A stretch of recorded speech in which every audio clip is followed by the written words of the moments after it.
Assalamu alaikum. Today we will share with you an amazing discovery revealed for the first time probably in history about what the Quran actually contains in the form of hieroglyphics, Egyptian hieroglyphics. That's right, you heard me right. Of course, the Quran is not a book of pictograms. In other words, it didn't have the drawing, but it described very accurately specific hieroglyphs that were not known until the 18th century or the 19th century and officially published only during the middle of the 20th century. But before we start, I would invite you to review two segments that we published earlier. The first one is called Moses' Greatest Miracle, in which we talked about the miracle of the regrowing of Musa's hand. We will rely on the information in that segment to go further in today's segment. The second segment I encourage you to review is the segment that's titled Why No Chinese Prophets in the Quran. And in that one we discussed specifically verse number 4 from Surah 14, in which Allah subhanahu wa ta'ala gives us a methodological instruction or guidance regarding how to deal with the Quran. In that verse, Allah subhanahu wa ta'ala says, وَمَا أَرْسَلْنَا مِن رَسُولٍ إِلَّا بِلِسَانِ قَوْمِهِ. We have not sent in this Quran about a prophet except in the locution of his people. In other words, Allah subhanahu wa ta'ala is telling us, as we showed in that segments before, that Allah subhanahu wa ta'ala uses the locution of those people about which the story is being told to report the story in the Quran. So, having said that, let's move forward. If we believe the theory of the locution in the Quran, in other words, if we believe that this is the true interpretation of that verse, number 4 from Surah 14, then based on the scientific approach, it must be proven that it's not just a theory, but it could predict some things in the Quran. So when I use a theory or when I discover a theory, according to the methodology that I uncovered from within the Quran, I proceed to try to use that theory to predict. And therefore, when I came to the story of Musa and Fir'aun, which is reported in so many different surahs in the Quran, over 35 surahs, and where Musa is mentioned 137 times in the Quran, I thought if this theory is correct, the Quran must necessarily use the Pharaonic locution. In other words, some evidence that the Pharaonic language itself, which Moses spoke with Pharaoh at least, that locution must be present in the Quran somehow. So I went on a journey to try to uncover through the dialogue between Pharaoh and Musa and about what Allah subhanahu wa ta'ala told us about Pharaoh, some terminology that refer specifically to hieroglyphs, Egyptian hieroglyphs. I thought if the locution theory is correct, it must be demonstrated that way. Sure enough, Allah subhanahu wa ta'ala rewarded my certainty in the Quran and my confidence in Allah's word with at least 4 examples that I will share with you today. There will be probably a lot more, and we will discuss this issue toward the end of this segment. So let's start. The first example relates to verse number 18 from Surah 20, Surah Taha. We've talked about this before in one of the earlier segments that I just mentioned. Allah subhanahu wa ta'ala is reporting to us about the first incident where Musa was called upon by a voice representing Allah subhanahu wa ta'ala. The very first time. In other words, when he was returning from Madian back to Misr after his self-exile. And Allah subhanahu wa ta'ala describes the scene in Surah Taha, Surah 20, by asking Musa, وَمَا تِلْكَ بِيَمِينِكَ يَا Musa? What is that in your right hand, Musa? And Musa answered, قَالَ هِيَ عَصَايَ. It's my staff or my stick or my cane. And in the prior segment to which I referred, I described that verse to mean it is my staff which I use to tie things onto and carry things with it. Exactly the meaning of the word أَتَوَكَّأُ, which is based on the verb وَكَأَ, which means to tie. Now, by looking at the list of Egyptian hieroglyphs that is documented officially in a book called Egyptian Grammar by Sir Alan Gardiner, a book published in 1957, and it's considered the primary authority regarding hieroglyphics. You find the following pictogram: you see a man carrying a staff over his right shoulder. With it, he carries a bundle. That word is exactly described in the Quran with the verb atawakka'u, exactly as the methodology and the theory of locution predicted. You have to remember that Musa grew up in Egypt where the pharaonic locution was prominent, and therefore he must have used that language, that verb, which is not common to the Arabs. Most of the interpreters, if not all the interpreters, misinterpreted that word, and they said it means to lean on the staff. But as I explained before, it does not mean to lean, it means to tie things onto it. Moving on to the second example. In this example, we will refer to verse number 44 from Surah 28, Al-Qasas. After telling us about the story of Musa and after he arrived into Egypt and how his people received him, including the point where Allah subhanahu wa ta'ala addressed Musa for the first time.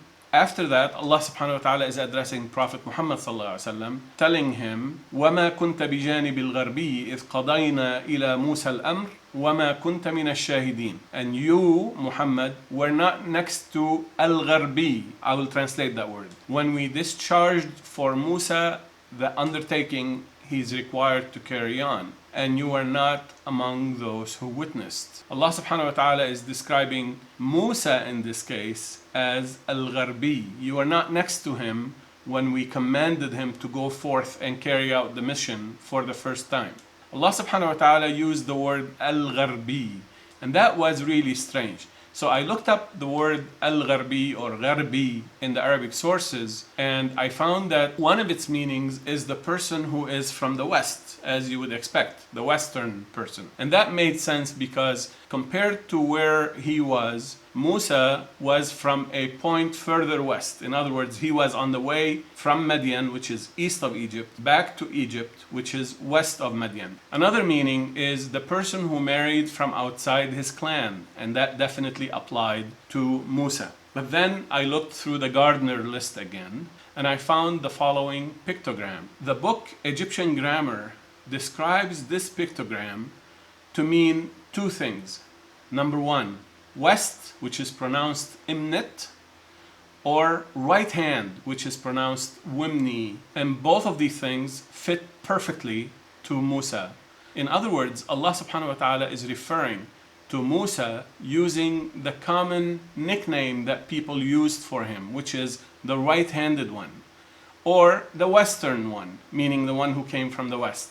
And that fits perfectly to what Musa is. The next example is from verse number 36 and 37 from Surah 40, Surah Ghafir. Allah subhanahu wa ta'ala is describing something that Fir'aun said.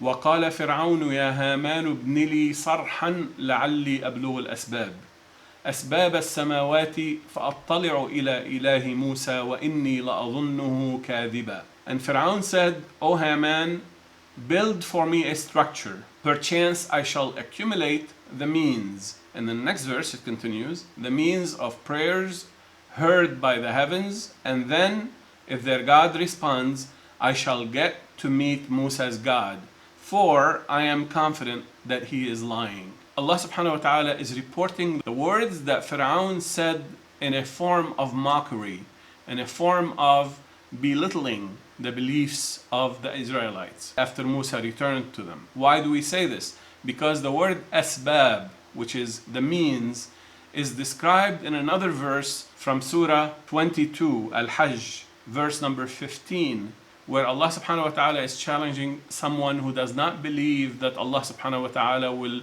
provide support for Prophet Muhammad sallallahu alaihi wasallam. Allah subhanahu wa ta'ala is challenging that person to raise your hand and make a prayer and see if Allah responds to you. The verse says, فَلْيَمْدُدْ بِسَبَبٍ إِلَى السَّمَاءِ. Let him extend his arm toward the heaven. In other words, the word sabab is Abrahamic locution, or perhaps a pharaonic locution, that describes the forearms when they're raised, or asbab in plural, sabab for a single one. And in the hieroglyphics, we see the following pictograms. The first one shows a man standing with both of his arms raised, and the hieroglyph means praise or supplicate or adore or show respect. In summary, pray. This is a symbol or the pictogram for a person praying. The second pictogram shows the exact same concept, but that person sitting, as you see.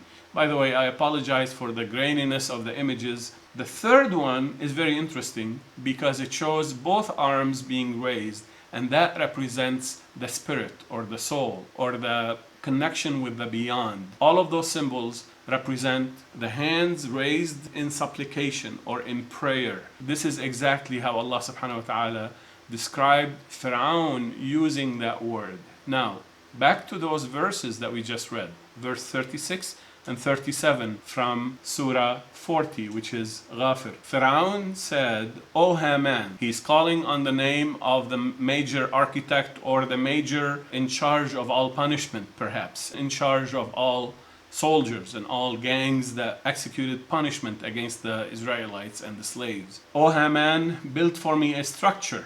And it is interesting that a structure, as we shall see in a few minutes, is also a hieroglyph, the word sarh, and we shall see it in a few minutes. Sarh is described as a palace or a monument of some sort, especially monument that surround the graves or the tombs. So therefore, build for me a structure, a palace or a monument, constructed of chopped up hands. Perhaps I shall accumulate the means. The next verse goes on to say, the means of prayers heard by the heavens. Of course, he's mocking the Israelites. He's mocking the believers who followed Musa. The means of prayers heard by the heavens. And then, if their God responds, I shall get to meet Musa's God, for I am confident that he is lying.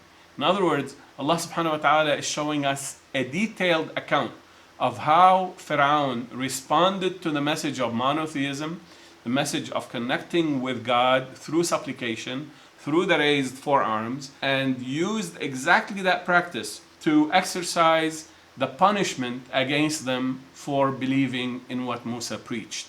And the punishment would be to cut off their arms or their forearms or their hands and collect them. And the sadistic practice that Fir'aun is displaying in this verse is that they used to accumulate those body parts and build monuments as an example, keep everybody else in check.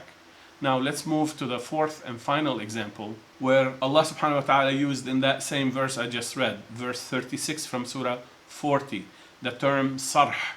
And I said that in the hieroglyphics, sarh is exactly pronounced like that. Sarh is a palace or a monument or the facade of a tomb. In other words, it is a memorial.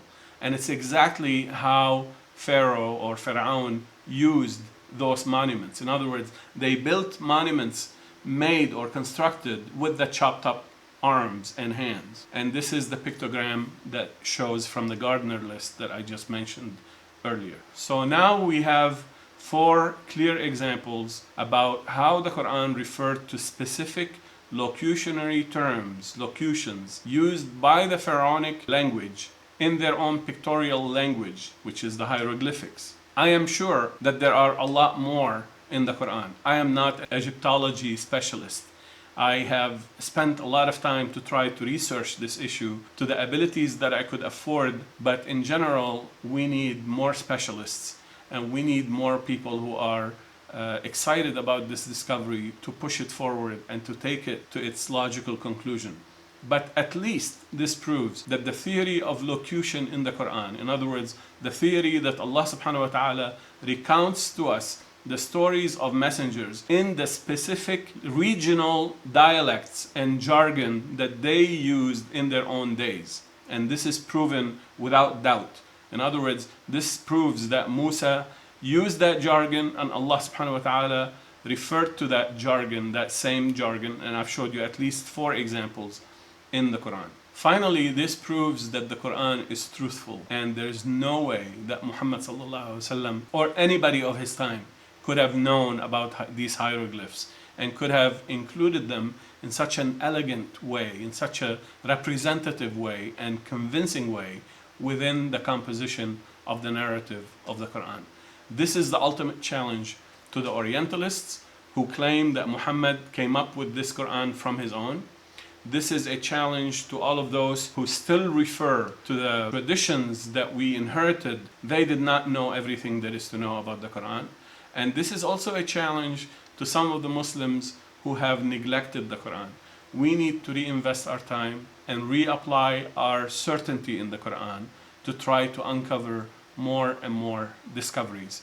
I hope this was useful for you. Thank you for watching.